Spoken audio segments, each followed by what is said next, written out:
Bonjour à toutes et à tous, bienvenue dans le Journal de l'Afrique. Voici les titres. Les soldats de la mission des Nations Unies en Centrafrique visés par une attaque. 2 casques bleus marocains ont été tués et 2 autres blessés. Les assaillants se sont enfuis. Les militaires escortaient un convoi de camions de l'ONU. Correspondance à suivre dans ce journal. Le procès de Théodorine Obiang reporté au 19 juin. Le tribunal correctionnel de Paris a donné raison aux avocats de l'accusé qui demandaient un délai supplémentaire pour préparer sa défense. Le fils du président de la Guinée équatoriale est accusé de s'être bâti en France un patrimoine considérable en détournant l'argent public de son pays. Et puis nous reviendrons sur cette initiative d'une femme médecin camerounaise qui vit en Allemagne afin d'aider le plus grand nombre d'Africains à comprendre en quoi consistent certaines maladies, leur prodiguer des conseils sur les conduites à tenir. Le docteur Suzanne Njema Awe, alias Dr Si, a créé sa chaîne YouTube. 2 casques bleus marocains ont été tués en Centrafrique, 2 autres ont été blessés. L'attaque s'est produite dans le sud-est du pays, à une 60aine de kilomètres de la ville d'Obo. Les militaires escortaient un convoi de l'ONU. Les assaillants ont pris la fuite. Pour en parler, nous retrouvons notre correspondant à Bangui, Édouard Dropsy. Édouard, est-ce qu'on en sait un peu plus sur cette attaque? Qui étaient notamment les assaillants? Bonsoir Pauline. Donc effectivement, ces 2 soldats appartenant au contingent marocain de la MINUSCA ont été pris dans une embuscade alors qu'ils escortaient des camions qui acheminaient du fioul à Obo dans l'extrême est du pays. Ils ont fait face à des hommes lourdement armés qui ont ouvert le feu sur ce convoi avant de fuir en brousse, a indiqué la MINUSCA. Mais dans cette attaque, 2 autres casques bleus ont été blessés. Pour le moment, ce qu'on peut dire, c'est que rien ne permet d'affirmer que ce sont des éléments de Joseph Kony, le chef de la LRA, l'armée de libération du Seigneur qui sévit dans la zone depuis 25 ans, qui ont perpétré cette attaque, car d'autres groupes armés sont toujours présents dans cette région. En revanche, ce qu'on peut dire, c'est que c'est quand même un coup dur pour la MINUSCA qui, depuis le début de sa mission en 2014, a déjà perdu plus de 40 casques bleus. Dans un rapport interne daté de décembre, la mission de l'ONU fait état d'un accroissement de la violence en République centrafricaine. Oui, alors si la situation s'est clairement pacifiée à Bangui, ce n'est vraiment pas le cas pour le reste du pays. Un peu partout en province, particulièrement dans le nord-est, contrôlé par des factions de l'ex-Séléka, les attaques de civils sont assez réguliers. Rien que dans la nuit du 31 décembre au 1er janvier, 6 personnes ont été tuées à Kagabandoro, dans le nord du pays, par des membres de la même Séléka. Alors, lors de ses vœux, le président Touadéra a bien souligné que ces 2 tiers du territoire ne pouvaient pas rester des zones de non-droit, mais en revanche, il y a quand même une marge de manœuvre assez limitée et il devra vraiment composer encore plus avec la communauté internationale pour tenter de pacifier le pays lors de cette année 2017. Merci Édouard, vous étiez en direct de Bangui. Plus de 80 migrants, pour la plupart des Sénégalais, ont été secourus mercredi alors qu'ils étaient échoués sur une plage libyenne. Ils pensaient être arrivés en Italie après 3 jours passés en mer et non pas en Libye. Je vous rappelle que plus de 5000 migrants ont trouvé la mort en 2016 en traversant la Méditerranée pour rejoindre l'Europe, un chiffre communiqué par l'ONU. Le procès de Théodorine Obiang dans l'affaire dite des biens mal acquis a donc été reporté au 19 juin, décision du tribunal correctionnel de Paris. Le fils du président de la Guinée équatoriale et également vice-président du pays est accusé de s'être frauduleusement bâti en France un patrimoine considérable grâce à de l'argent de fonds publics équato-guinéen. Il encourt jusqu'à 10 ans de prison et une amende qui pourrait atteindre quelques 50 millions d'euros. Je vous propose d'écouter les avocats des 2 parties. Nous sommes bien évidemment satisfaits de la décision qui a été rendue et nous sommes bien évidemment confiants quant à la préparation et aussi quant à l'issue de ce procès, puisque nous pourrons démontrer que les accusations faites contre M.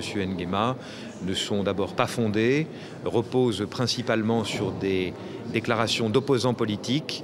Quant au reste, nous démontrerons que la manière dont il a gagné les fonds qu'il a investis en France était parfaitement légale en République de Guinée équatoriale. Au-delà de ces manigances, au-delà de ces petits tours de passe-passe, nous sommes tout à fait tranquilles avec M. Daniel Lebègue. Ce procès va se tenir. Quelques mois de plus ou de moins, ça ne change pas grand-chose. Le tribunal a voulu être très respectueux des principes, très bien, et on reste très confiant pour la suite. Les suites de la crise post-électorale en Gambie, le chef de l'armée a, dans un message publié mercredi, réaffirmé, je cite, le soutien inébranlable de ses forces à Yahya Jammeh.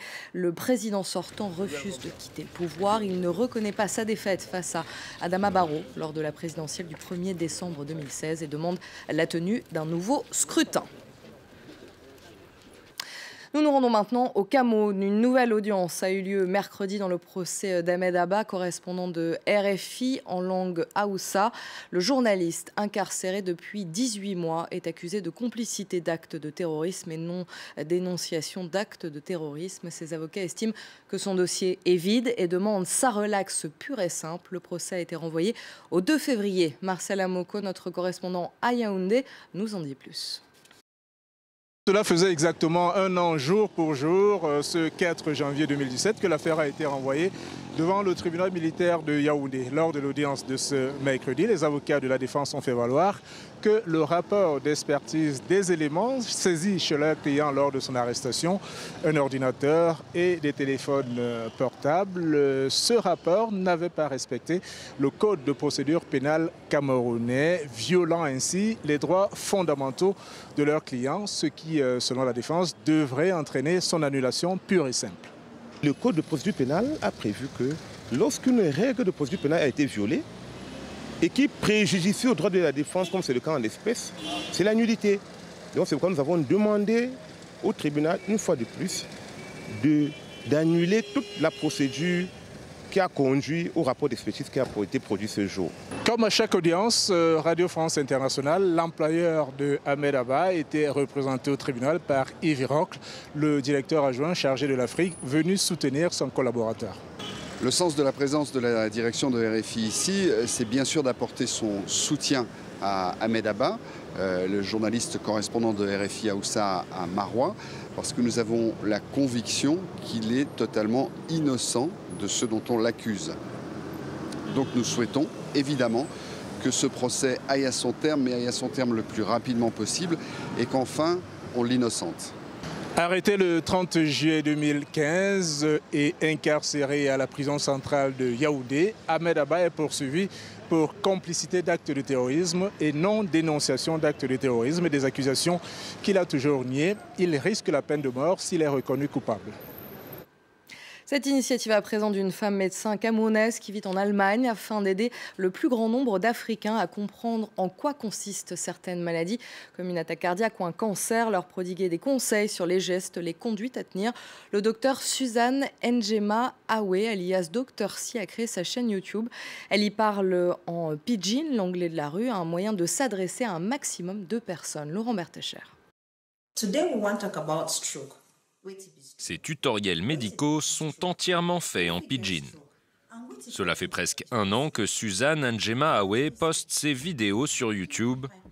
Au Cameroun, elle est plus connue par son pseudonyme, Dr Si. Je me souviens de mes débuts, je sortais tout juste d'une nuit de garde, j'étais très fatiguée. Mais il fallait que je filme cette vidéo, j'étais vraiment impatiente. Dans ces clips d'une dizaine de minutes, la cardiologue donne des conseils sur la prévention, les symptômes et le traitement des maladies. Elle espère ainsi éduquer les populations défavorisées d'Afrique centrale où l'accès aux soins demeure difficile. Au Cameroun, on ne compte que 2 médecins pour 10 000 habitants. Le manque d'infrastructures oblige également les populations rurales à marcher des heures, voire des jours, pour se faire soigner. Ma vidéo préférée, c'est celle sur la résistance aux antibiotiques. C'est quelque chose que beaucoup de gens ignorent. C'est un vrai fléau et personne n'est au courant. Une initiative qui permet donc de sensibiliser les populations. Mais certains médecins craignent que ces vidéos n'en découragent certains de se rendre à l'hôpital. C'est important de consulter un vrai médecin. Aller sur Internet, aller en ligne pour se soigner, d'accord, mais ça peut aussi être très nocif. Suzanne Awe exerce en Allemagne, mais se rend régulièrement au Cameroun, où elle organise des séminaires médicaux gratuits. Elle espère bientôt élargir son cyberpublic en tournant ses prochaines vidéos en Haoussa et en Swahili. Le PSG était en Tunisie pour disputer un match amical contre le club africain de Tunis. Score final 3-0 pour les Parisiens. L'occasion pour le président du club de rencontrer le chef de l'État tunisien Essebsi. Les deux hommes se sont entretenus pendant une quarantaine de minutes. Nasser Al-Khelaifi en a profité pour lui remettre un maillot du PSG à son nom. Il a aussi été question pendant cette entrevue de l'ouverture en septembre prochain à Tunis de la Paris Saint-Germain Academy. C'est la fin du Journal de l'Afrique. Merci de votre attention. Vous retrouvez tout de suite Aude Le Christ pour la suite de Paris Direct.